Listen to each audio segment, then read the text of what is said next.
صلی اللہ تعالی علیہ وعلا آلہ واصحابہ اجمعین اما بعد فاعوذ باللہ من الشیطان الرجیم بسم اللہ الرحمن الرحیم واعبدوا اللہ ولا تشرکوا به شیئا وبالوالدين إحسانا وبذي القربى واليتامى والمساكين والجار ذي القربى والجار الجنب والصاحب بالجنب وابن السبيل وما ملكت أيمانكم إن الله لا يحب من كان مختالا فخورا. دی آیت کریمه باندې مخکې دو جمعې موږ بحث کړی په دې کې الله رب العزت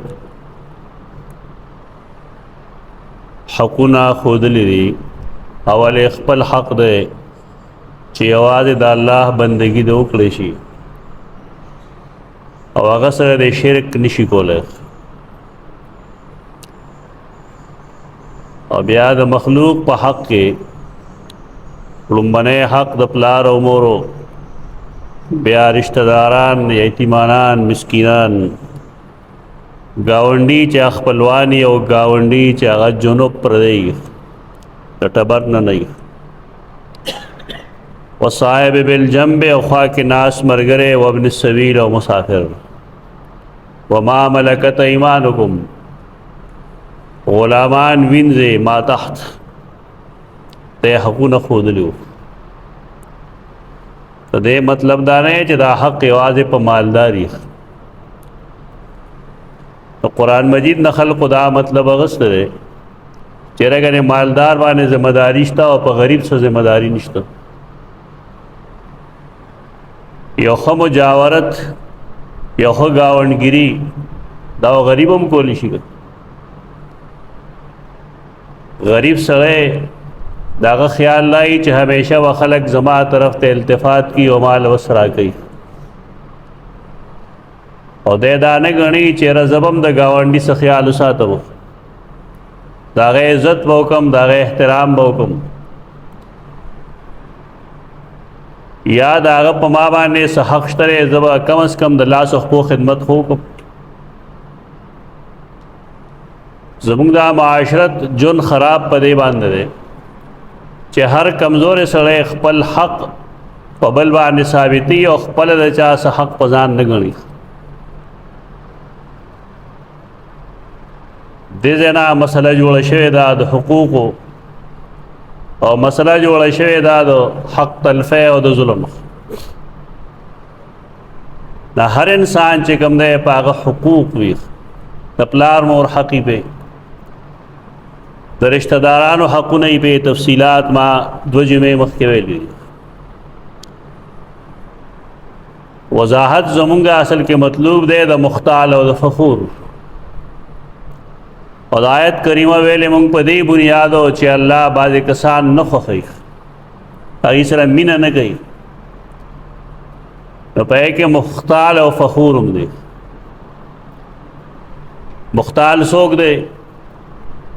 نو اکثر مفسرین خود دې آیت په ذیل کې دا لیکي چې دې کې د حقونو چونکه تفصیلی لیکل دی. نو مختال هر هغه چاته وي چې هغه حق نه ادا کوي، نه د الله حق ادا کوي او نه د مخلوق ادا کوي. خپل حق به ثابتوي چې زما پتا دا حق دی، لیکن آغا دا چا حق نہ ادا گئی. اور فخور آغا چاہتوئی چا دے باوجود چا سکار نہ گئی، لیکن بیام پدے تمدے چا خلق دے زمان تعریفو کی خیال دے اساتی عزت دے ہوئی. دیتا دے سیاق سباق پا بنیاد بانے دا قرآن تفسیر ہوئی. یعنی آیت کریمہ کے دا حقوق و ذکر دے، دا حقوق اللہ دا حقوق العباد. تو ډیر خلق داسی چې نه دا الله حق ادا کوي، نه سا عقیده سوي نه سمونځ او دست دی،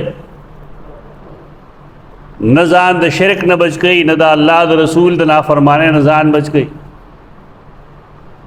دا صفات پکې نه وي او بیا هم په الله باندې خپل حق ګڼي چې الله مال دا کوي او دا وکړي دا وکړي. دا سړی مختال دی او دی که ځان ته هر څه وایي چې کله دی حقوق نه ادا کوي نو دی په خولې هسې لګیایي چې زه داسې یم او زه داسې یم او زما مرتبه دومره ده او زما سره دومره څه شی دی. د آیت سیاق سباق کې خدا تفسیر صحیح دی.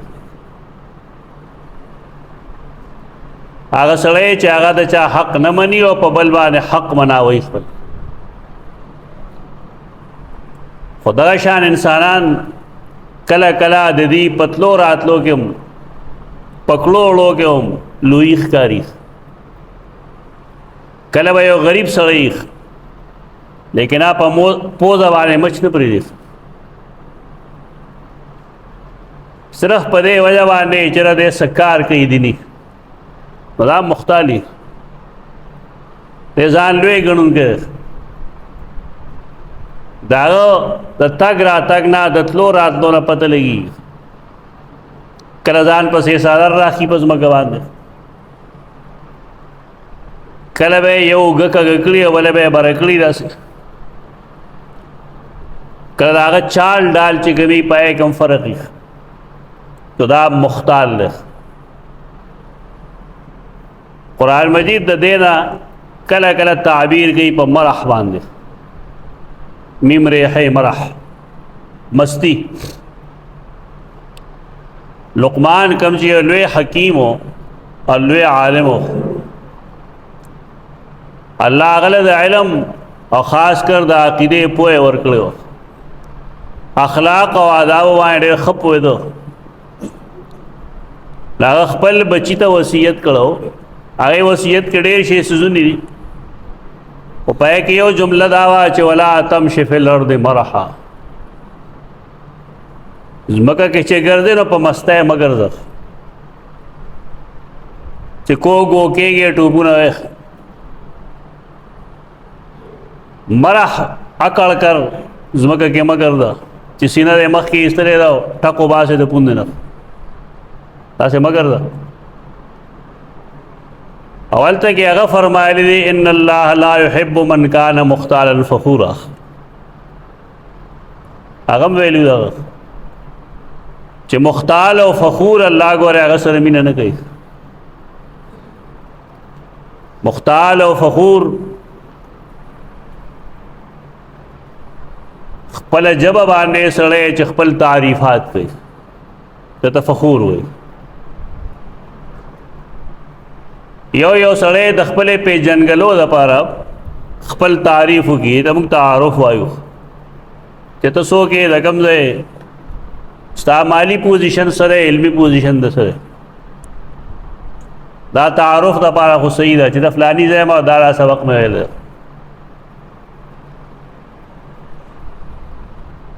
زمونږ خلک هغې چې خپل تعارف کوي نه تعارف نه وي بلکې هغې کې د فخر یو حصه وي چې زه داسې یم او زه داسې یم او زه داسې یم او زه داسې یم.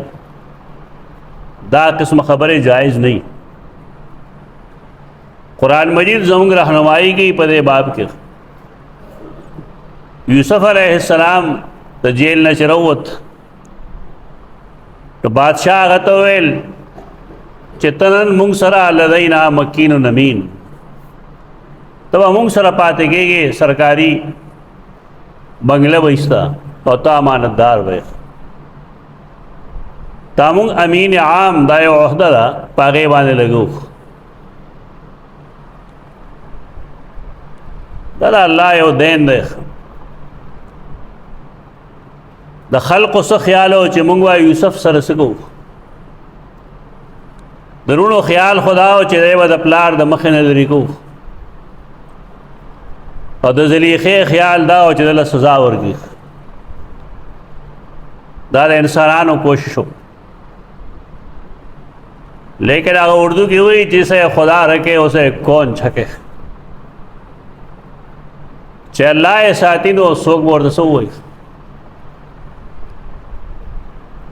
یوسف علیہ السلام جیل تم لړ کوی تم لړ پلار د مخې نم لړ آخوشف لیکن انجام سو انجام داو چې هغه راووتو د امین عام خلک یې د چیف سیکرټري وي دغه عہده ورله ورکړه امین عام انک لدینا مکین امین نا خپل پیژنګلو وکړه قال اجعلني علی خزائن الارض ما د زمکه په خزائنو باندې دفینې چې کوم دي کا فصلی کا نور معدنیاتی ما ته دغه والکه ز پدې پوهېږم هم او امانتدار هم یم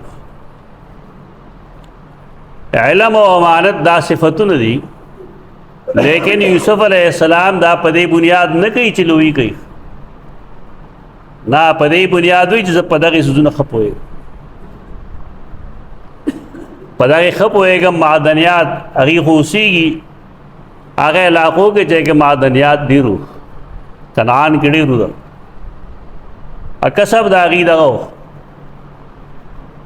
داغي چې به بار او دنه کم تجارت کېده په کې وداغه قسم سوزونه ادا مره یاقوت دا کانی مانی دا پکې ډیرو دا غویل ز په دې پوهېږم دا تعریف نه دا تعارف ده همدغه شانته څنګه چې موږ دې تعارف نه تعریف جوړ کړل دي نو کله چې موږ د خپل استاد پیژنګلو کو چرته د پکار دی چې بس مختصر غونډه دا پیژنګلو وکړي اکثر عالمان خلق پیجنی پتہ عزت و احترام یو سو الفاظو ہے نغدا سے تعریفاتو کی چې تبوي جدا کنده دا الله د رسول نم لک پورته ده یو سړی وای چارته عربی کې به یو درس نه کړي هغه ته شیخ العرب وای یعنی سبق به خولی عربو کې به خولی پښتو کې به خولی پاکستانیان دا یو لوی د قوم ذهن کې چراغله دا نو قوم ډېر پس پاګل ډېر ذلیل کړل فلانه فلانه فلانه القاب دومره ولوي چې تبه پاک رب دا سوق دیله لک سوچ پکار دی چې زمونږه د ټولو نه پسندیدہ اعلی ذات اسلام کے سوک دے سیدنا محمد مصطفیٰ صلی اللہ علیہ وسلم دا بارے کتاب سو ہوئے سیدنا محمد مصطفیٰ صلی اللہ علیہ وسلم دا کافی فضیلت ہم دے دا کافی احترام دے دا شانت احترام دے عالم و مقوس سمولانا مولوی یا داغه خصوصیت ذکر کا نمه وایا خبره ختم شو دا و 40 غنټه لګیا داغه القاب وای تو وې چې ټول دنیا څومره علمونه دی هغه صاحب کې موجود دي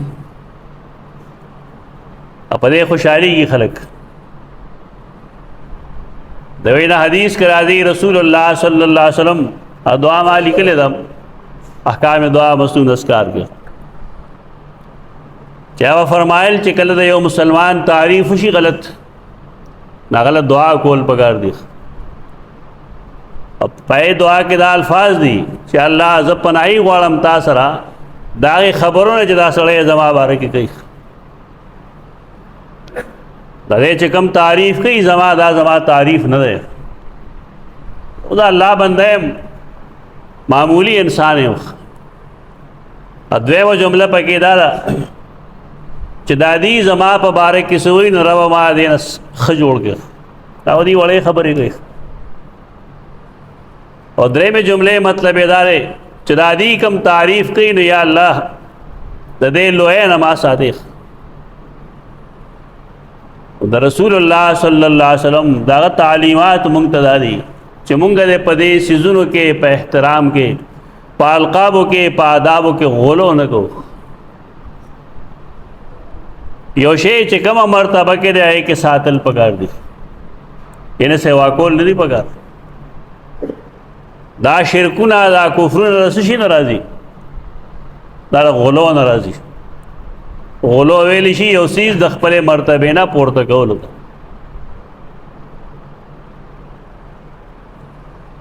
اهل کتاب غلو کړی دا د سیدنا عیسی او سیدنا عزیر په باره کې.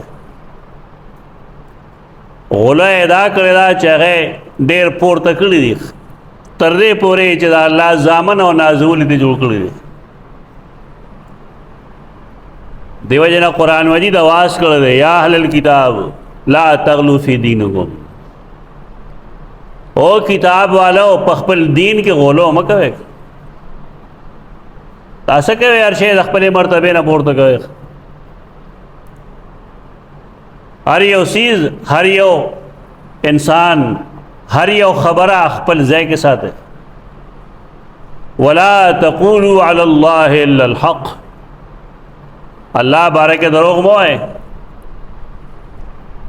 او بیا چې هغې کومه غلو کړې وه نو هغې نه یې منې کړي دي. لا تقولوا ثلاثه، درې خدایان مه وایئ. که څنګه لګایې تاسو عیسی علیه السلام خدای ته رسول دی؟ انتهوا خیرا لکم، د دې غلو نه ځان وساتئ، دا ستاسو دپاره غوره ده. د چا تعریف چې کوې نو هغه هم لږ مهرباني کول پکار دي چې دومره تعریف وکړه چې د هغې نه تعارف جوړ شي. بس دا اختیال کوږ را کوږ د انسان تلل راتلل، کږېدل را کږېدل، ځان پسې صادر راخکل، ځان پسې پینسې راخکل، دا په عربو کې د لوحې علاماتو.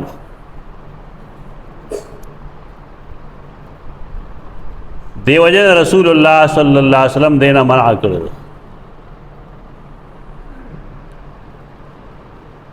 یو نارینه دی هغه خپلې ګیټې پټې کړي،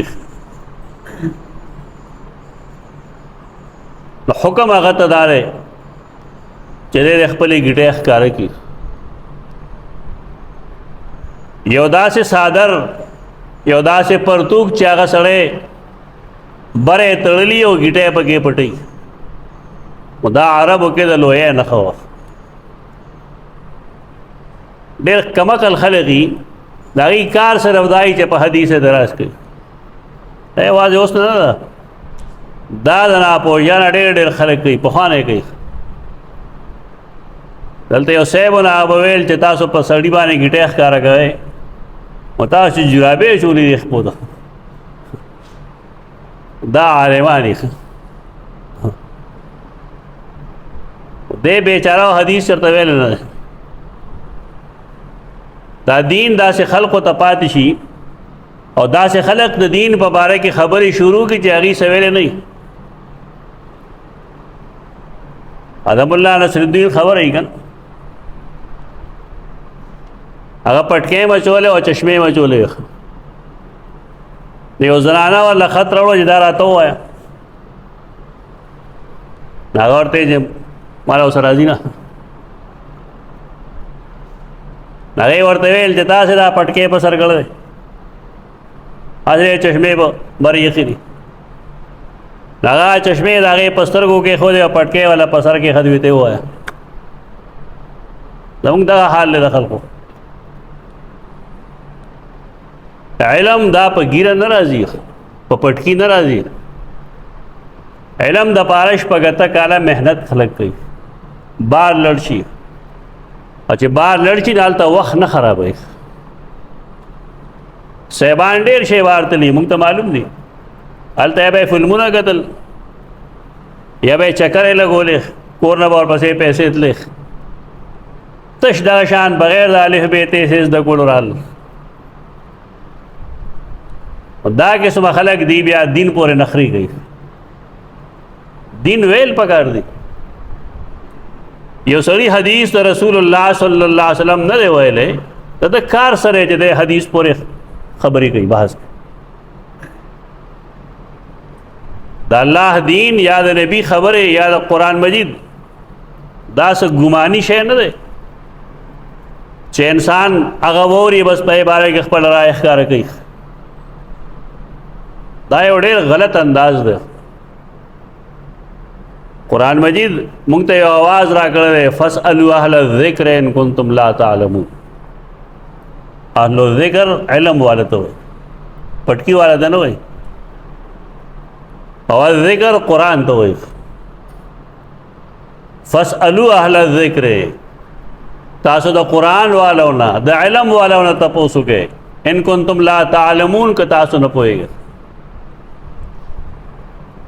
زمونږ خلک د قرآن د عالم نه تپوس نه کوي، د حدیث د عالم نه تپوس نه کوي. پس هغه نور خلک چې سره نور علمونه یې د هغې نه به تپوس وکړي، دا منطقي دی، دا فلسفي دی، دا نحوي دی، دا صرفي دی، نو دی غریب په دې نه څه پوهېږي. المیه د خبرې دغه ده چې د قرآن یا د حدیث د عالم نه د ذکر والا د هغه نه څوک تپوس نه کوي. دا انکار حدیث فتنه دا ډېره خطرناکه ده او دا ډېر پخوانه ده، اوسنۍ نه ده. پرون یو ځای زموږ څه ملګري جمع شوي وو، ما هغې ته خبره وکړه. د الله فضل دی، زما د 1978 نه چې کوم تقاریر دي یا کوم درسونه دي په کې مونږ د هرې باطلې فرقې رد کړی ده. د اهل رفض رد شته پای کې، د منکرین حدیث پکې شته دی، د قادیانانو شته دی، د مبتدعین او مشرکینو شته دی. مونږ څه شی پرېښی نه دی. او ما ته ښه یاد دي چې دا علما به راجمع شو ما پسې. یو ځل زما لاس کې بایبل و د عیسایانو کتاب، دلته یو صاحب و هغه ویل د عیسایي شوی ده. دا فتنې چا چې احادیث ویلي نو په دې پوهېږي چې د فتنو مثال د هغې بصرې د اور چې هغه ایرو کې پټ پروت دی، او که چې موقع درته میلاویږي دی بړکاویږي. دې وجې نه د مسلمانانو علماو ذمه داري ده چې هغه د هرې فتنې بېخکني وکړي. دا نه چې کوم شی نشته نو ته مه وایه، هغه دې نه خلک خبرېږي. اوس خو دا خښته چونکې هر چا سره یي په جیب کې، دې خو دنیا ټوله یو بل ته ډېره نږدې کړې ده. اوس خو چې د اسلام خلاف کم ځای نه خبره کېږي هغې نه ټول مسلمانان واقف شي، او دا ټول عوام چې کوم دی دا غریبانان ډېر عجیب و غریب مخمسه کې شکار دي چې ښه زموږ دا دین داسې دی.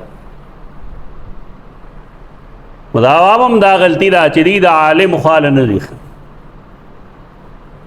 عالم سره کسان نه وي، دا خو څوک چې نعتونه وي هغه سره به خلک ناست دي، څوک چې کیسه میسه کوي نه سره به ډېر شي خلک ناست دي. قرآن و حدیث چې څوکۍ هغې خوا کې خلک نه کیني.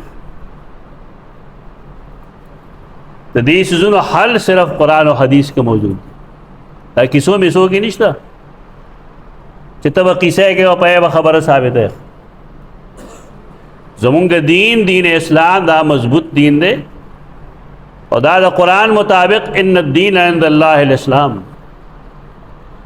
دا الله پنیس کامل دین او الله ته مقبول دین هغه اسلام دی.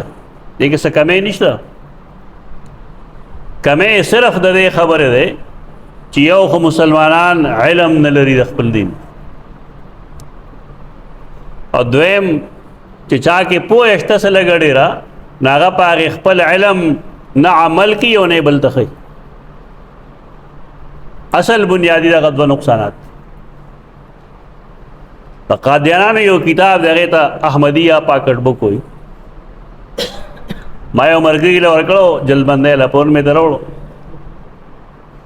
ما ته یې یاره صاحب نه مې وي زما غوندې مسلمان خو چې دا کتاب وګوري دې ته خوا ټینګېږي نه، سمدستي به قادیانې شوي. سړی عالم و، چا چې دا خبره ما ته کوله عالم و، پوه سړی و. نو ما ورته دا علمیه ده بس.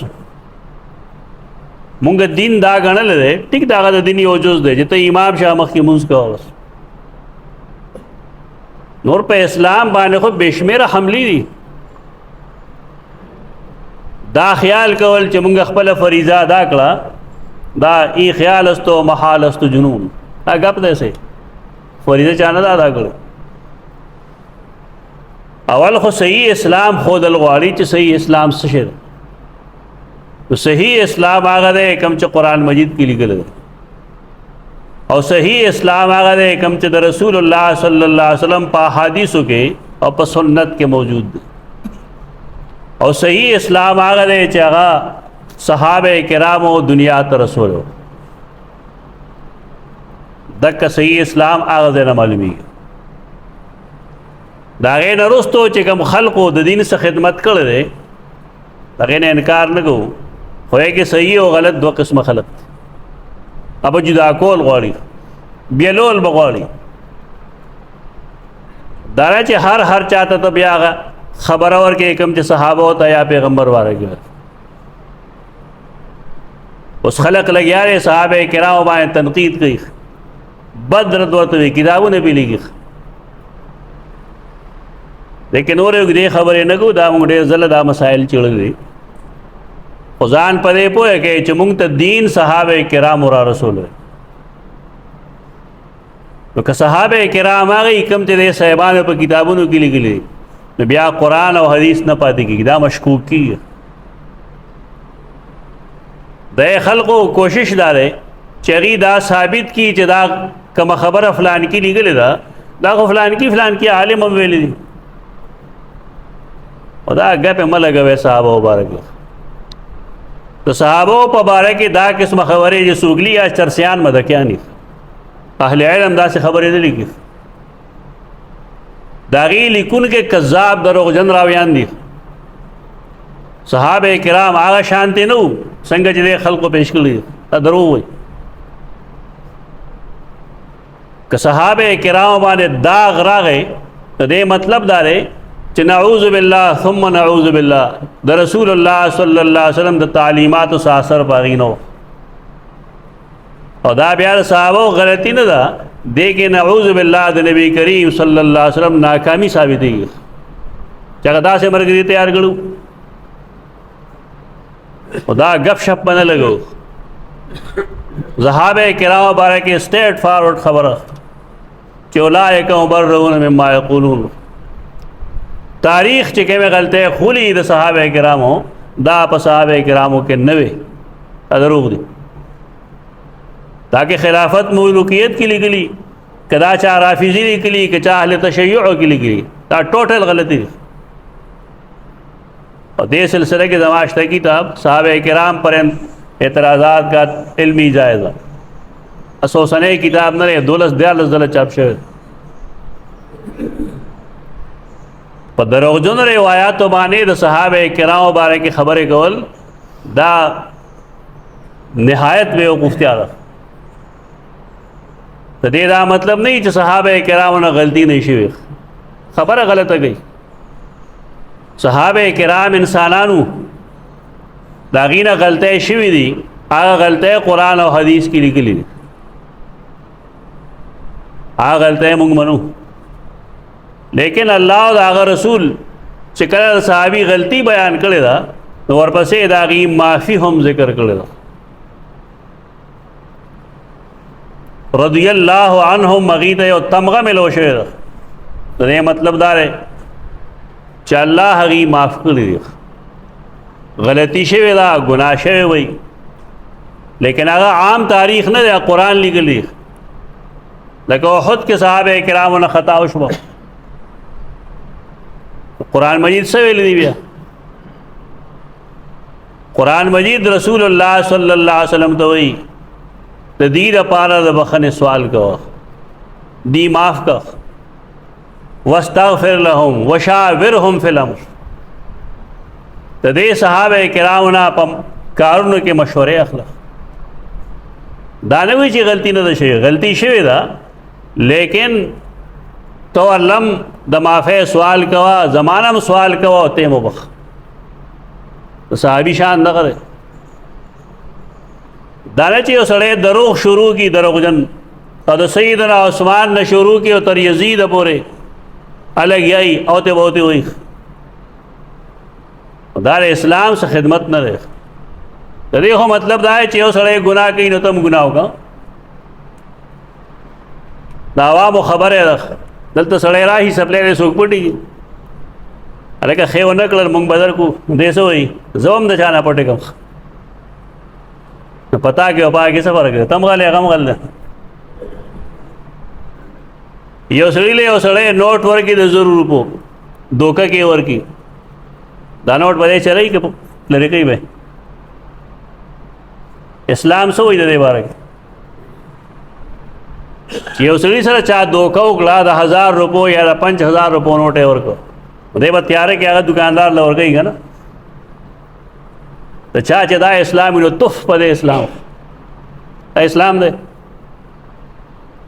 دا ټول خلق دغه شان دی، دی مال هم چا راکړو دی هم چلوم، نو پتا کې او په هغې بل غل کې څه فرق دی؟ اخلاقی لحاظ سره مسلمان بالکل صفر دی. تا سره چا دوکه وکړه نو ته ولې بل سره دوکه کوې؟ ته پوه شوې اوس؟ ستا چا اغلا وکړه ته ولې بل سره نه اغلا کوې؟ کاش چې خلق اسلام وپېژني. دا اسلام نه دی، دا خو ګپ دی خلکو، بس اسلام داسې شی جوړ کړی دی، څوک یې داسې تاوي څوک یې داسې تاوي. دی به دې پسې رایي چې کوم اسلام ومنم جي، دا رفع الیدین چې پکې کېږي دا ومنم که نه نه کېږي دا ومنم. دغه ته څوک نه وایي بېدیني. کوم اعمال چې رسول الله صلی الله علیه وسلم مختلف طریقو سره کړي ته مختلف طریقو سره کوه، به پابندي نشته، باندې مه کوه. دا غلاګانې، دا غلطۍ، دا 2 نمبري، دا ګډون، د کنځلو په بدل کې کنځلې کول، بس اخلاقی کول، دکه اسلامي چیز نه دا پرېږده. رفع الیدین هم اسلام نه، امین بالجهر هم اسلام دی، دې کې څه فرق نه پرېږدو. دا خو یو توسع ده، یو کشادګي ده، دا بانې جوړ کړي دي خلکو. کوم اسلام ومنم؟ ته اسلام پېژنې نه وایې. صحابه کرام هغې نه به تخته مشق نه جوړو. مختال او فخور مونږ ویل، مختال چاته وایي؟ مختال هغه چاته وایي چې هغه د بل چا حق په ځان نه مني. تاسو خپل ځان سره سوچ وکړئ، تاسو به ټول داسې یې الا ماشاءالله. خپله به د بل د حق د ورکولو کوشش نه کوي، د بل نه به تمه کوي چې دی به ما ته سلام کوي، دی به زما عزت کوي، دی به زما احترام کوي. نه، د بل حق هم په ځان ومنه کړه. ما عرض کوه حدیث چې رسول الله صلی الله علیه وسلم دې نه منع کړې ده چې انسان کله نارینه دی نو د ګیټۍ دې ښکاروي، یوازې لمونځ کې نه، د لمونځ نه بهر هم. د هغې وجه دا چې دا لویي ده، دا اختیال دی، عربو به ته اختیال وي. د دې مقابل کې زنانه ده نو د زنانه ګیټۍ به پټي، ایته حکم دا دی چې ستا ګیټۍ به پټي. قرآن او حدیث موږ ته دا حکم راکړ. بیا خپل کور کې لړ شی وګورئ چې زموږ د نارینهو ګیټۍ څنګه وي او د زنانهو ګیټۍ څنګه وي. زنانه نیمې نیمې پنډۍ ښکاره کړي، دا یې فیشن وایي. سړی حیران شي ته ووایې دا د رسول الله صلی الله علیه وسلم امتیانې نه دي، دا مسلمانان یې نه دي. کنه ته به دا ووایې چې دا بس وړه ده، خیر دی، جینۍ لا ښه ده. دا ګناه دی. نارینه که د هغه نیمه پنډۍ ښکاره شي نو خیر دی. حدیث کې راځي رسول الله صلی الله علیه وسلم ملنګ اچو نو سپینه به یې نیمه ښکارېده، لنګ کې ګولې شي ده. لیکن زنانو ته حکم دا و چې کله هغې په لارې باندې ځي نو هغې پسې د پړوني نه یو لیش راښکلي شي. بس پړوني نه خو لپټه جوړه شوې، د کمیس یو لمن پنډو نه ښکته دا ښکاري، دا پړونی نه دی، دا جلباب نه دی. د قرآن خو حکم دا دی چې مؤمنان ته ووایه چې په ځان جلباب واچوي، پړونی واچوي دومره چې هغه راپسې راښکې شي. کوم ځای چې حکم دی د رسول الله صلی الله علیه وسلم هغه موږ ته یا معلوم نه دی یا د بد عمله شکار یو. دا بد عملی ده. شیطان مونږ سره دا کرتب کړی دی چې نارینه ګیټې یې پټې کړې او د زنانه ګیټې یې د فیشن په نوم باندې ښکاره کړه. دا اختیال دی، د اختیال نه رسول الله صلی الله علیه وسلم منع کړی. اختیال ونه کوو. فخور هغه چاته وي چې خپل لوی په خپل بیانوي. لکه تا ته به وایي زه داسې یم. ډېر خلک په خولې کې هم دغه شان دي. تا سره ملاویږي ډېر به ټیټ میلاو شي، لاس به درکړي چې راځه که نه چیر باندې څکوم، او چې زما غوندې سړی وپېښي چې اوس کم راوړه. مونږ خو ست نه کوو چې چا ته مړه کېږي ووایو چې راوړه، چا ته مړه نه کېږي وایو نه څکم. نو بیا وایي کور څوک نشته. دروغ څه لوی خلکو ته. د دې دروغو د ستون نه ځان وساتئ. ډېر لوی لوی علما داسې تېر شوي دي چې کله به هغې خبرې کولې نه به ویل کان ابي کذا کان ابي کذا، زما پلار داسې و زما پلار داسې و. د یو سړی د هغه نه تنګ شه چې ستا پلار داسې وکړه، ته په خپله څه تاسې کړي. د پلار په علم باندې، د پلار په هنر باندې، د پلار په لیاقت باندې دې کې د زوی څه کمال هو نشته. د زوی کمال په دې کې دی چې د هغه څیزونه اچیو کي، هغه راګیر کي، حاصل کی کم چې د پلار کې موجود. ته چې د پلار د نوم د اخیستو نه اوس نه جوړېږي. کان ابي کان ابي کذا کان ابي کذا، هغه د چا خلکو ویل خل کانا خل کانا، دا کانا پرېږده چې کان ابي کذا کان ابي کذا. هغه نوم هغه پورې داسې ونښته چې هغه ته ابن خلکان وایي. خلکان، خلکان نه ده، ابن خلکان. بعضې خلکو ته پته نه وي که نه، بس هر ځای کې قیاس کوي. یو عالم دی مورخ، د هغه نوم ابن خلدون دی. بعضې مورخین د ښې پېښ لیکي ابن خلدون. د تاریخ د فلسفې لوی امام دی. د هغه مقدمه د تاریخ پکار دی چې هر لیکه پړه سړی وګوري. یو سړی چې هغه تعلیم یافته وي هغه له دغه کتاب کتل پکار دي. عربي کې یو دوه جلده ده، اردو د هغې شوې ده یو جلد د هغې ترجمه ده. ډېر بهترین کتاب دی. اسباب وجوه تا ته ښیي د تاریخ چې دا شی داسې ولې وشو، دا ولې داسې وشو، داسې ولې کېږي، داسې ولې کېږي. دې تجربات وایي. دا علم غیب نه دی چې که نه علم غیب وي، تجرباتی د هغې تجرباتو نه چوړ هغه لیکلی دی.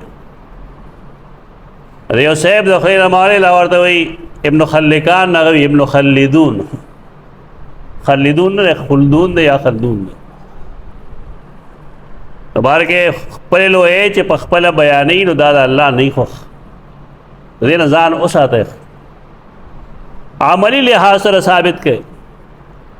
یو سړی د هغه پلار عالم و،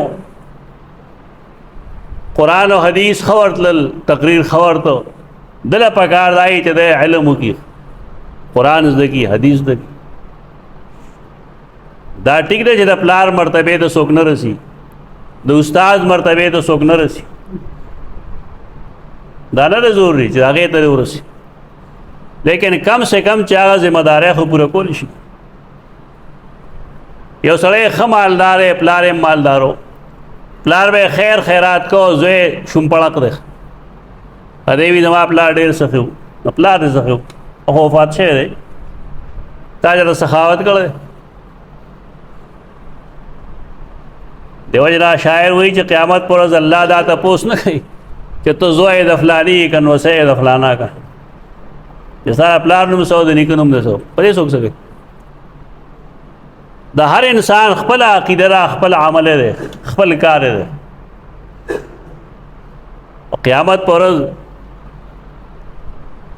ډېر عجیب نظاره وایي. یفر المرء من اخیه و امه و ابیه و صاحبته و بنیه. انسان به د خپل پلار نه، د خپل مور نه، د خپل ښځې نه، د خپل ورور نه وفصیلته التي تؤویه او د خپل خاندان نه وتختی دا نفسی نفسی عالم وي هر انسان له پکار دی چې په خپل ځان په خپل خپود رہی علم لحاظ سره هم د تقوا لحاظ سره هم د پوهې لحاظ سره هم د عمل او د ادب لحاظ سره هم بیا قیامت کې به مختورن نه او که تاسو د خپل پلار او د نیکونو مخلي د مشرانو نمونه اخلي ګرځي زمونږه د مسائلو کې یا د دنیا په ترقې کې درست پاتې کېدو یو سبب د غم ده چې مسلمانان دا نه کوي بچی دا نه کوي چا محنت وکړي پکار دی چې هغې هر لحاظ سره محنت وکړي که پلار یې نیک سړی او دله پکار دی چې دی قیام اللیل شروع کړي قرآن تلاوت شروع کړي حفظ شروع کړي جماعت ته تګ راتګ شروع کړي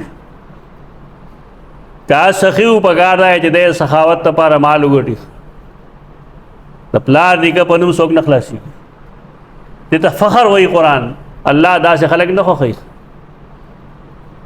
آیت کریمه تقریبا 3 هفتې کې خو مونږ ووایي څه نه څه زمونږ لاړې تېرې شوې چې الحمدلله مونږ د آیت کریمه څه حق ادا کړو اقول قولي هذا استغفر الله لكم ولسائر المسلمين